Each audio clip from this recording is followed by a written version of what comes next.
Olha, o maior rio urbano de Salvador pode ser renaturalizado. A expectativa é do vereador André Fraga, do PV, vereador de Salvador.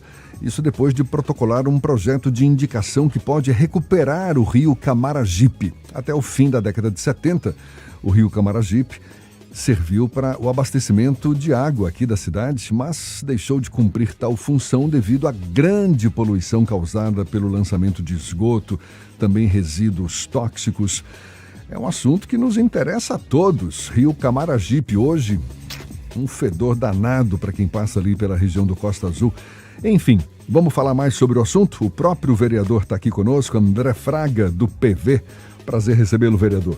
Bom dia. Bom dia, Jefferson. Bom dia, Ernesto. Toda a equipe aqui da Tarde FM, todo mundo que está nos ouvindo. Prazer estar aqui com você para falar um pouquinho desse projeto que a gente apresentou algum tempo atrás já, e a gente fez uma lembrança agora no Dia da Água, que foi essa semana, para de repente, de alguma forma, de alguma maneira, a gente conseguir pautar novamente esse assunto, tentar mostrar para o executivo, no caso da prefeitura, a importância. Eu penso que uma iniciativa como essa é digna de aplausos, mas fica todo mundo querendo saber como é que poderia se dar, de fato, essa renaturalização do rio Camaragipe, considerando o histórico de poluição, o abandono do rio hoje, não é? Ou seja, é um desafio grande esse. Gigantesco, até porque a gente está falando de uma cidade como Salvador. O rio Camaragipe é o maior rio da cidade, né?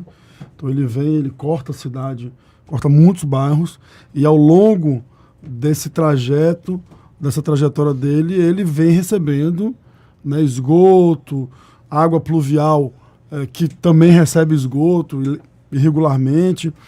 Então você precisa pensar, obviamente, todo um projeto de infraestrutura que vá trabalhar toda essa bacia hidrográfica. Quando a gente fala em renaturalização de um rio, não é uma mera recuperação do rio, ou seja, não é uma mera despoluição das águas, não. O que mais significa? É porque o rio ele não é só a água, né? Não é só o leito que tem água. Então o rio ele tem mata ciliar, ele possui essa relação com as cheias. Então hoje a gente vê na cidade, quando chove, muitos bairros reclamando em que a água invadiu as casas, mas por quê? Porque muitas vezes a gente ocupou aquela área que o rio sempre usou para subir e descer. O rio diríamos que é um ambiente vivo, e a gente acabou ocupando de maneira irregular suas margens, e essa zona de inundação dos rios, a gente sabe, por exemplo, quando a gente estuda história, vai lá, o Rio Nilo, né, a área inundável do Rio Nilo sempre foi uma área que tinha muita matéria orgânica e era uma área muito fértil. Por quê? Aqui o São Francisco. O São Francisco, né? Da mesma forma, né? Todos os grandes rios. A gente vê na Amazônia, tem as secas e as enchentes, né? Então a gente vê cidades que estão muito próximas à beira de grandes rios, elas acabam sofrendo com enchentes. Por quê? Porque é um movimento natural. Ali na região do Costa Azul, por exemplo, que é já a próxima foz do rio, na verdade, ali está todo concretado, as margens, né? Tem aqueles revestimentos todos. Isso tudo acabaria? É porque os rios, Jefferson, eles acabaram sendo entendidos nesse urbanismo mais tradicional como meras vias de drenagem. Apenas, né? De drenagem, exato. A gente está ocupando a cidade, choveu, a gente tem que botar essa água para algum lugar, joga para o rio, e aí você acaba ampliando esse leito do rio justamente para que ele possa dar vazão à água da chuva. E aí se esquece outras características e funções que os rios possuem. Vereador, deixa eu fazer uma pergunta aqui, porque me parece uma contradição em termos. Esse projeto foi aprovado, não sei se foi já... É um projeto de indicação, né? Indicação. É indicação. Perfeito. Mas, recentemente, para falar só de obras recentes, Salvador resolveu tamponar os seus rios. Isso foi feito no Imbuí, isso foi feito na Centenário... Isso foi feito bairros na populares, Vasco da isso é muito comum. Isso está sendo feito, de certa forma, ali na Chapada, com as obras do BRT. Dá para a gente fazer uma inversão, é um cavalo de pau assim, em termos de política urbana. O que é que diz o prefeito Bruno Reis? O senhor esteve até com o prefeito ontem na inauguração do hospital veterinário. Ontem eu não fui não, mas eu tenho estado com ele em alguns momentos. Veja, Ernesto, eu concordo com você. É uma contradição, assim, no sentido de que a prefeitura...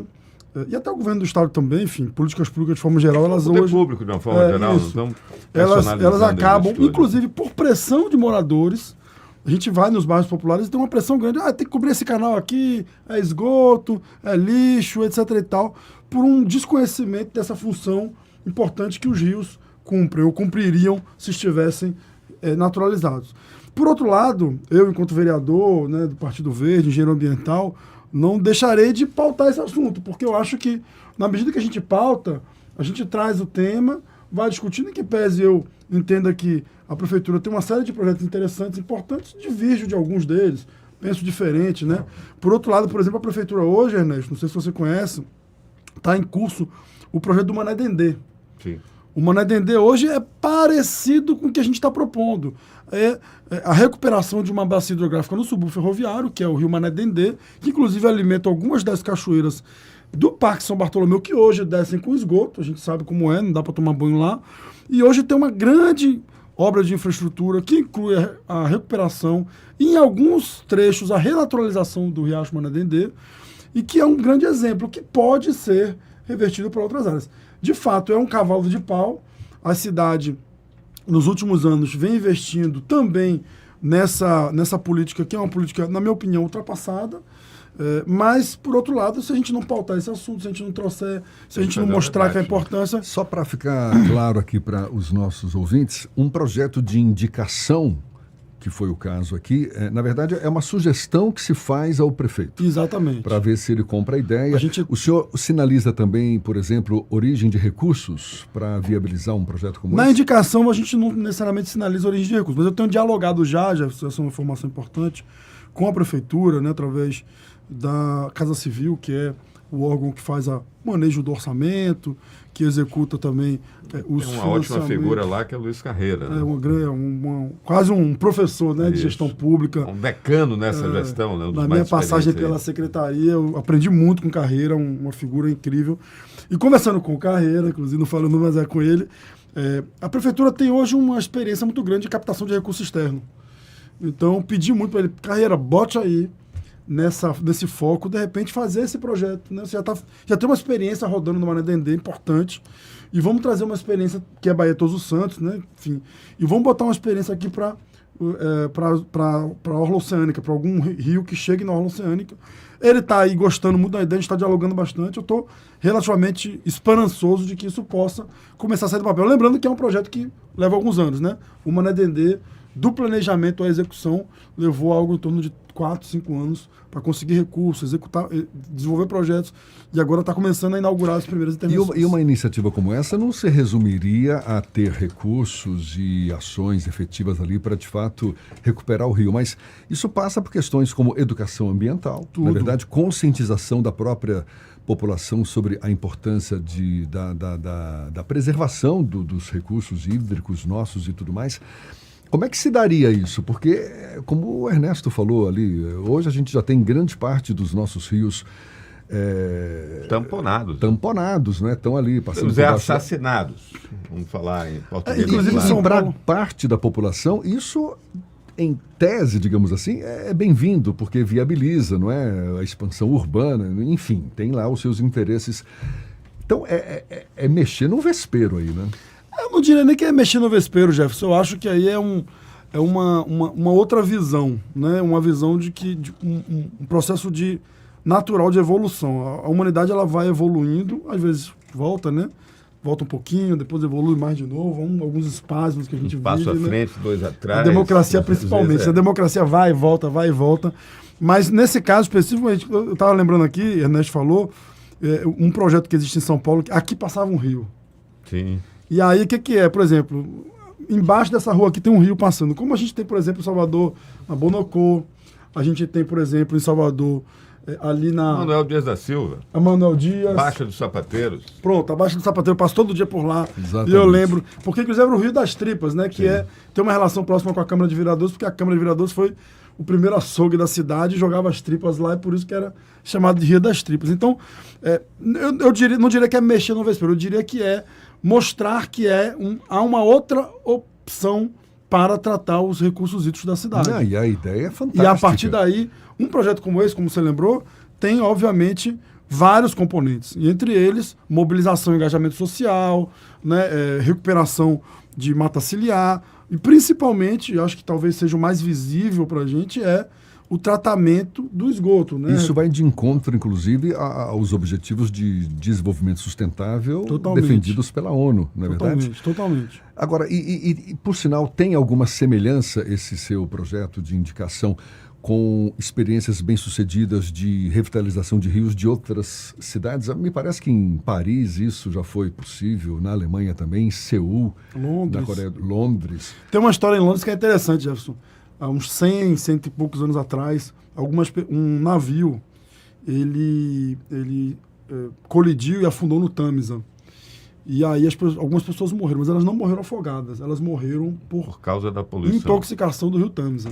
Imagina. E hoje você vê, em alguns momentos do ano, né, alguns animais vivendo, a fauna já no Tâmisa de volta, o Tâmisa está limpo novamente, assim como outros rios. Então tem uma experiência mais famosa, mais conhecida é a de Seul, né? Tem um rio lá em Seul que foi recuperado. Algumas pessoas criticam muito que, na verdade, deixou de ser um rio, virou quase que um chafariz. Não é necessariamente um formato de renaturalização, como outras experiências, mas não deixa de ser algo muito interessante porque ele tirou o rio debaixo da terra, voltou, transformou num grande parque linear, um parque bem urbano, e a gente precisa entender isso também, né? A gente está na cidade, por mais que a gente busque essa reconexão, esse retorno ao ambiente natural, de alguma maneira você tem uma série de limitações para isso. Então, é uma coisa que fica no meio do caminho, essa conexão entre o natural e o urbano, para que você possa ter projetos viáveis, né? Porque não dá para ficar algo na ideia simplesmente. Então, como é que a gente consegue transformar isso em viabilidade? Agora, primeiro, a gente tem que ter uma relação diferente com os rios, né?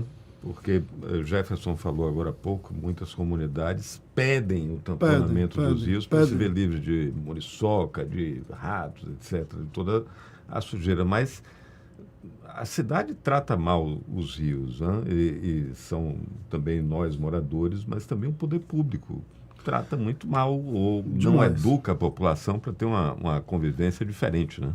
Não é só nem educar, viu, Ernesto? Tem um pouco, assim, eu faço uma crítica muito presente, quase que semanal na Câmara, sobre a forma como a Embasa lida com esse assunto. A Embasa sempre joga para a Prefeitura, e a Prefeitura joga para a Embasa. Aqui em todo canto. É um pouco dos dois a responsabilidade. Acho que a Prefeitura tem a responsabilidade, sim, porque o sistema de drenagem é a responsabilidade do município, mas a Embasa tem responsabilidade porque, se a gente olhar, eu sou engenheiro ambiental, me formei em 2010. Antes de eu terminar minha formação, eu não me lembro mais de nenhum grande investimento da Embasa, um grande programa de saneamento para a cidade. O último foi o Baía Azul. Quanto tempo tem o Baía Azul? Quanto tempo que acabou o Baía Azul? Qual foi o grande investimento, um grande programa de... A Embasa podia pegar um rio da cidade, como a gente está propondo, e fazer. Peraí, vamos dar um exemplo aqui, vamos resolver esse problema. Mas, na prática, Salvador responde pela grande maioria da arrecadação da Embasa. Nós, enquanto cidadãos, pagamos 80%, né, de taxa de esgoto. Então, se eu gasto R$100 de água, eu vou pagar 180, porque 80 vai ser para tratar esgoto.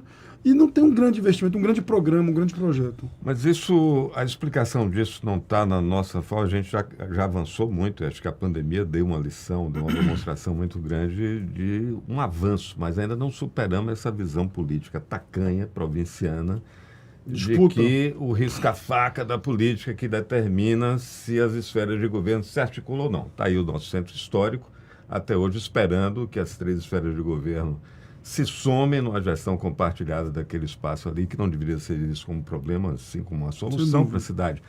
Esse caso é um exemplo do nosso atraso, da nossa mentalidade política de reduzir tudo a esse risca-faca entre um e outro. Eu acho que não, nesse caso, Ernesto. Por quê? Eu vou dar o exemplo, novamente, do Manedendê. O Manedendê, a prefeitura assumiu essa vontade, foi até o banco, o BID, pegou dinheiro, né, se eu não me engano, 170 milhões de dólares, se eu não me engano, agora. Chamou a Embasa para a mesa, a Embasa está na mesa e está saindo para... Só que 100% do recurso é da prefeitura. Captação externa, mas... Captação externa. Que no contexto da federação, o município é o ente mais fraco, que menos arrecada, que tem menos dinheiro. Se você olhar sempre, né, meu TCC, inclusive, de final de curso, foi um pouco nesse sentido. Né, desde a Constituição de 88, né, o governo federal vem aumentando a arrecadação, concentrando a arrecadação, na verdade. Os governos estaduais vêm aumentando um pouquinho, e os municípios que vêm recebendo mais demandas o tempo inteiro, é estatuto da cidade, é demanda de mobilidade, é demanda de segurança, vem reduzindo a sua concentração de captação de recursos, porque só tem ISS e IPTU, mais nada, basicamente. Então, a Embasa poderia dar um exemplo também, falar para a prefeitura está fazendo uma ADD, vamos fazer um outro aqui, vamos caminhar junto. Então, no caso do Camaragipe, já tem um mapeamento de todos os pontos ali vulneráveis, eu falo pontos por onde o esgoto escoa, e esse esgoto, de que natureza? É esgoto doméstico? Tem esgoto de alguma empresa, indústria também, que está poluindo mais o rio? E para concluir, até para a gente também caminhar para o nosso já encerramento, qual é o apoio que o senhor está tendo na Câmara para garantir o sucesso desse projeto? O esgoto que a gente vê no Camaragipe... Salvador é uma cidade basicamente de serviços, né, Jefferson? Então, você tem poucas indústrias. Então, o Camaragipe passa por uma série de bairros que são bairros com uma infraestrutura bem defasada, né? Sim. Então, esses bairros acabam direcionando parte dos seus esgotos, até porque quando faz a ligação tem que pagar os 80%, muita gente não quer pagar, mesmo quem às vezes não sabe que teria direito à tarifa social, etc. Então a gente percebe que é muito mais, não é um mapeamento específico, mas quando você vê o rio passando por certos lugares, você percebe que aumenta a sua poluição, né? E nos dias de verão, a gente percebe como fica aqui a Foz, porque no dia de verão você tem menos água da chuva, ali você tem basicamente esgoto. Isso. Então aí você percebe como... Então é basicamente esgoto doméstico mesmo? É basicamente esgoto doméstico, a gente percebe. E aí a Embasa diz que é da prefeitura a responsabilidade de cuidar desse esgoto que seria ligado na drenagem, porque a drenagem é da prefeitura. E a prefeitura diz que é da Embasa porque é esgoto, tratamento de esgoto, coleta de esgoto é da Embasa. E do ponto de vista de apoio, vereador? A gente, na Câmara, o projeto foi aprovado por unanimidade, né? É um projeto de indicação.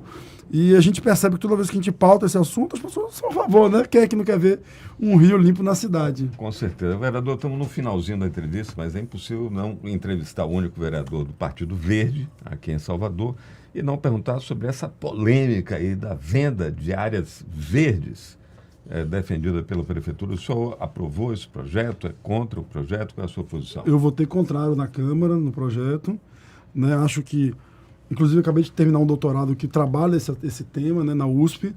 E por mais que eu tenha uma série de afinidades e temas que a gente é bem alinhado com a Prefeitura, acho que nesse assunto, eu acho que a Prefeitura podia ter um outro caminho em que pese algumas das ditas colocadas como áreas verdes já não são mais, já estão ocupadas, mas algumas exercem algumas importantes funções para a cidade. Outras, apesar de estarem lá, também não poderão receber construção.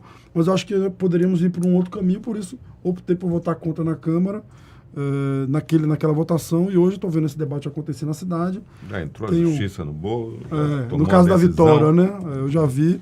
Enfim, o que me cabia contra o vereador, as pessoas que votaram em mim, foi votar contra o projeto lá na Câmara e esperar que, de alguma maneira, a Prefeitura faça... no caso de áreas verdes que tenham, de fato, algum tipo de sentido do ponto de vista de biodiversidade, de acesso, que a gente consiga mantê-las verdes. Vereador André Fraga, do PV, um prazer recebê-lo aqui. Muito obrigado, bom dia e até uma próxima. Que agradeço, Jefferson, Ernesto, da equipe da Tarde FM, sempre que possível, me convoque que eu estou por aqui. Será sempre um prazer. Muito obrigado. 8h52 agora.